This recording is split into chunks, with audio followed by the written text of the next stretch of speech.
Hi guys, welcome back to my channel. Today I'm going to be doing a video in my room at home because I've been feeling very uninspired to film videos because I film at my brother's house, which is the house behind me, so it's a pain to like lug all my makeup over there and set everything up and whatnot.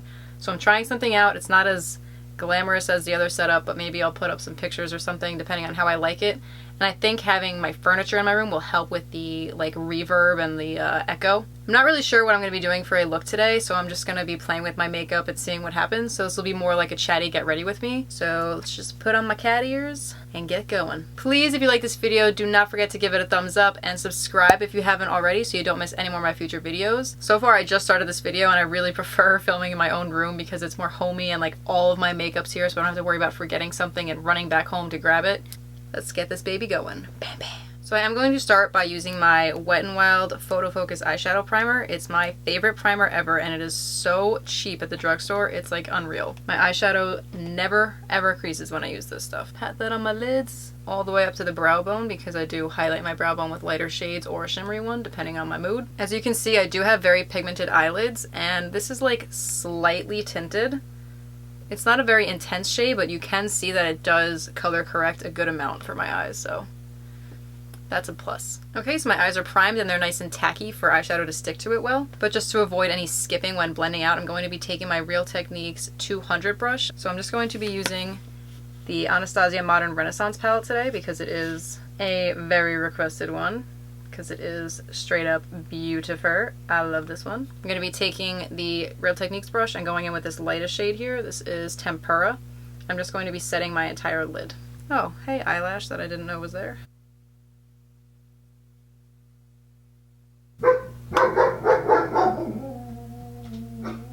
And so it begins. Now that my eyes are set, I'm going to take a Sigma E40 brush and dip into both of these shades, Golden Ochre and Burnt Orange.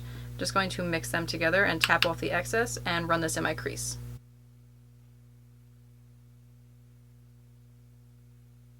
You can see that these shadows are very powdery by looking at the one Golden Ochre and just seeing what came up. I mean, they're very powdery, so every time you dip in, be sure to tap off the excess, otherwise you'll get fallout everywhere. When I use this palette, I do like to do my eyes first, just because of that, so if anything does happen and I get fallout underneath, I can just take a makeup wipe and remove it without ruining my concealer and foundation, everything that would already be set. Finding one specific brush is a complete pain in the ass when you have this many. Before I add any more depth or dimension to my eye look, I do want to go in with the lid shade. I'm going to take the shade right here, Venetian Red. It's like a pink red, like a more satiny shade, but there is like a slight sheen to it with a little tiny glitters that you can't really see. Going to take that on the Sigma E54 sweeper brush and just pack that all over my eyelid. And I've already made a mess of my under eye. I'm going to take the orange shade Relgar, I'm not sure how to say that, on a E17 by Morphe. It's like a short blending brush. I'm going to add that into the crease.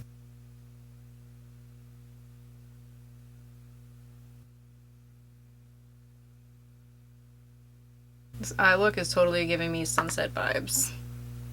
And I'm not mad about it. Going back with the Sigma E40 brush, I'm just going to dip into this Golden Ochre shade over here and blend out the upper end of the crease with my brow bone.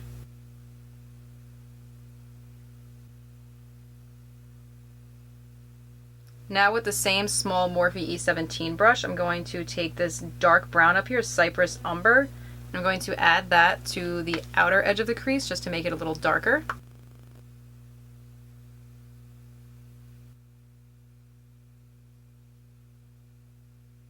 Now when there's barely anything left on this brush, I'm just going to blend it outwards. I'm not worried about taking it too far down because I am going to clean up under my eyes and make this sharper when I use a makeup wipe. But I do want it to be blended out seamlessly in the outer edge. I don't want it to just be like an abrupt stop until I do that step. Now with the same E17 that we've been using, I'm going to dip back into that orange shade, Realgar over here. And I'm just going to add that a little bit above where I put the brown, just because I feel like putting that brown in there took away some of that orange.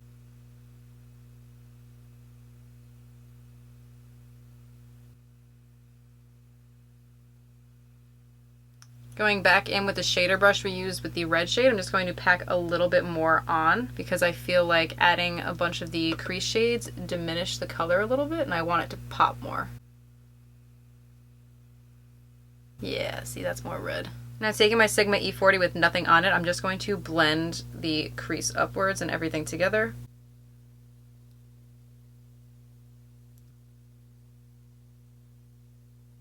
Using my tiny Sigma E21 small smudger brush, I'm going to take the shade Vermeer. I'm adding it to my inner corner and blending it very slightly on top of the red that we put down.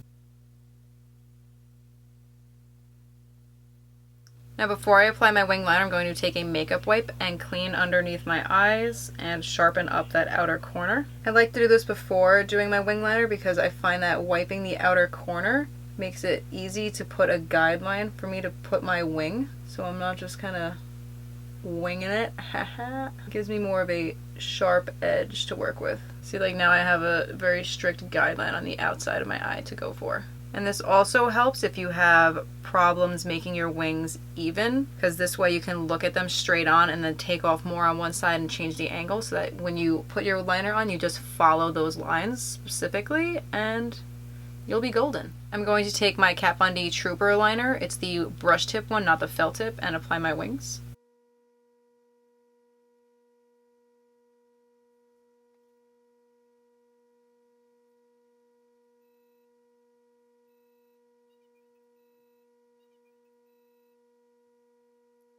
Now that my liner's done, I'm going to take my Kevyn Aucoin eyelash curler and just curl my lashes. For mascara, I'm going to take my Rimmel's Scandalize. I like this one because the brush tip reminds me of my favorite Marc Jacobs Velvet Noir mascara.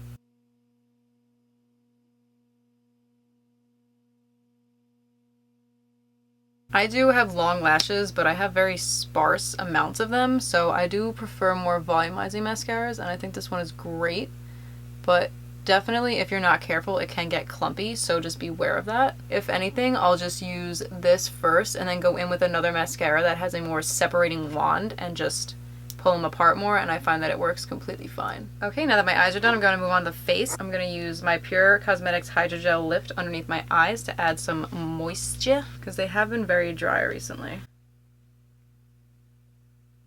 To prime my face, I'm going to use my IT Cosmetics Bye Bye Pores primer. I just picked this up from the VIB Rouge sale. I'm still testing it out. Very strange to me because it's like super liquidy. It says it's more of like a serum. It feels very similar to the Hourglass Mineral Veil primer, and it definitely looks pretty similar to me in terms of like it kind of makes me feel like I have a white cast. Okay, now that we're primed, I'm going to go in with foundation. I'm going to use my Kogendo Aqua foundation in the shade 123 and mix a little bit of the IT Cosmetics CC Plus cream in the shade Tan. This one is a little bit light for me, so I just add in a little bit of this and I'm golden. I'm actually also going to add in like a drop of my Cover FX custom blot drops to this mixture, just because I find that it does definitely mattify and it helps keep me less oily throughout the day. So there's my little concoction. The Kogendo is very slippery and watery. So I'm going to mix that together and then dot it on my face, and we'll blend it out with a sponge. The sponge I'm going to use today is the L'Oreal one that they just came out with. It's the pink one. This sponge I have been obsessed with. Like, I used to force myself to use my beauty blender just because I like the way it blended out concealer, but I didn't really care for it for foundation. But I saw Casey Holmes, I believe it was, review this sponge, and she like lost her mind in the video over it. And I was like, you know what? I'm gonna try it because everyone on YouTube is obsessed with beauty blenders, and I was always like a diehard brush fan. But then I got this sponge and it's like amazing. It gets gigantic when it gets wet, and it is so soft and bouncy. It just like makes my foundation application so fast, and I don't find that it soaks up a lot of product. I mean, sponges always do soak up product, as you can see, it's on my sponge, but it's not like a significant amount. So moral of the story, if you are a sponge lover or someone that wants to try out a sponge and you don't want to shell out like $20 for a beauty blender, or you're just looking for something new to try, definitely try this one out. I've already bought 2 backups because I just love it so much. It's amazing. Alright, now I'm just going to use my Urban Decay Naked Skin Concealer in the shade Medium Light Neutral, and I'm going to highlight my face and conceal under my eyes. And I'm going to blend that out with the sponge as well. Going to use the pointy end of it.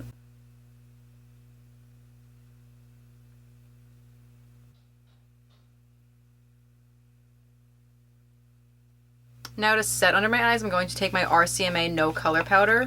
I did put this in a Laura Mercier container because the packaging for the RCMA powder is like, not my friend. So I'm just going to dip my damp sponge in there and pack it on underneath. I don't like to bake for long because I do find that it really dries out my under eye area, but I do like to melt it in there with my wet beauty blender.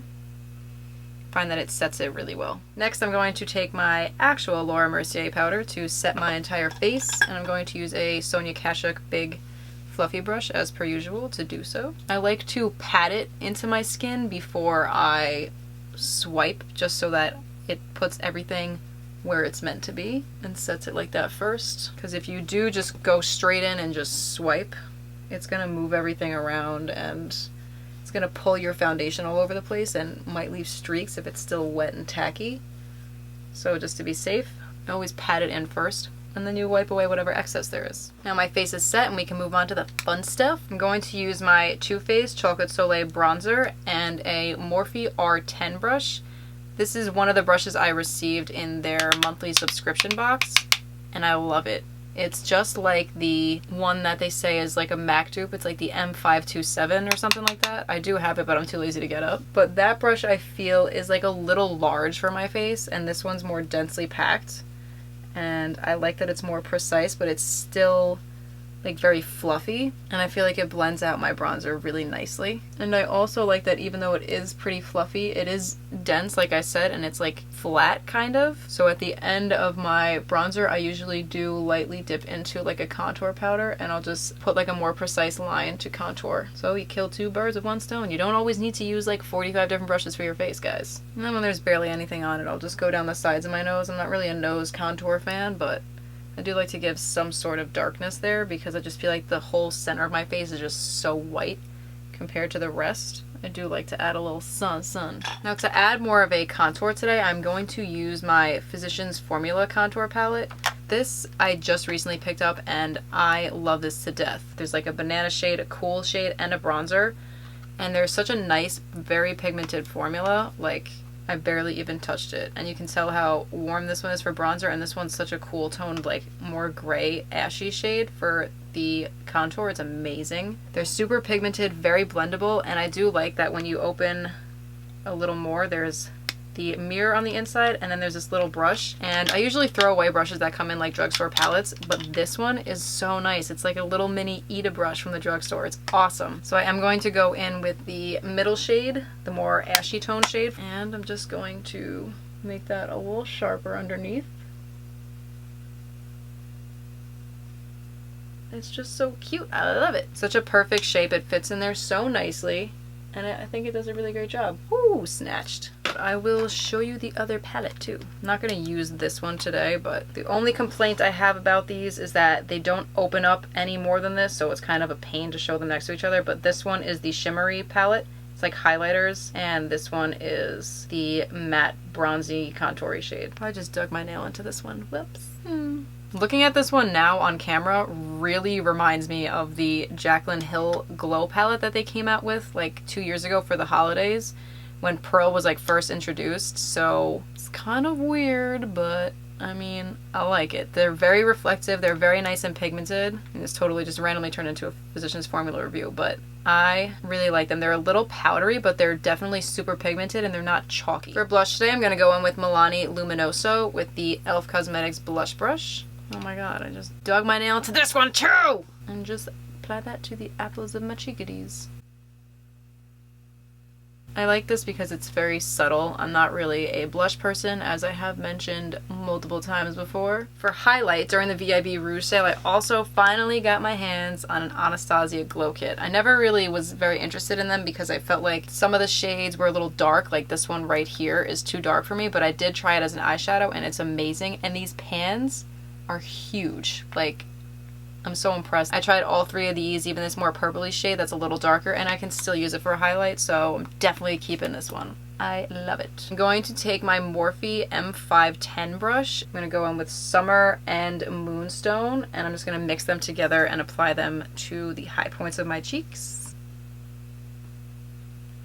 Girl, I barely even touched the pan. I always thought the hype over these glow kits was like so unnecessary, but I mean, clearly it's not. I finally tried it. I mean, they've been out for a while, but finally got my hands on it. Just because I'm holding it and it's staring me in the face, my Jeffree Star and Manny collab highlight, good old Eclipse. I'm also going to take that same smudger brush that we used, and I'm going to add this in my inner corners as well, because I feel like I want something to pop more than what I have going on there with that little eyeshadow. And I forgot to mention, since I was talking about pan size,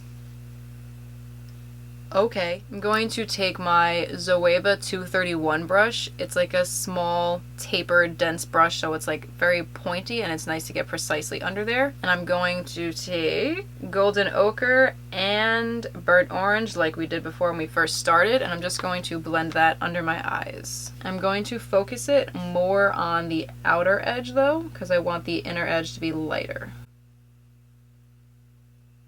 I'm not going to have anything dramatic under here. I don't want super smoked out lower lash line or anything. I'm just putting some color there so it's not nakey. If I could see what I was doing, that'd be superb. Using the same brush, I'm going to dip into that orange shade, Railgar, whatever it is, and add that to the way outer edge of my eyes. As you can hear my dog very loudly slurping water. I'm just going to apply the same mascara to my lower lash line and finish my brows off camera, and I'll be right back. Okay, now just to finish off lips, I'm going to take my Jeffree Star and Manny collab in the shade Daddy. I do want a more cool toned muted lip because these eyes are kind of intense for me, so that's what we're going with, girl.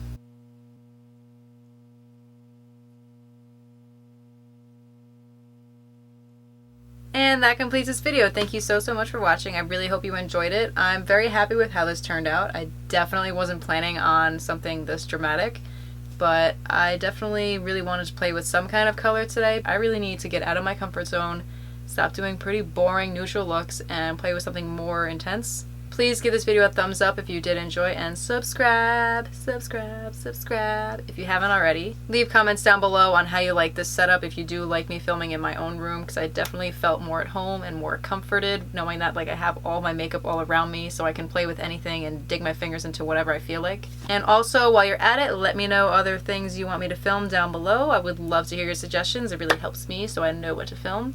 I know the Modern Renaissance palette was very highly requested, so that was on the tippity-toppity of my list today. So thank you so much for watching again, and I hope you have a fabulous rest of your day. I will see you in my next video. Bye! Forgot to set my face. Urban Decay All-Nighter. Whoo, girl! Now I'm done.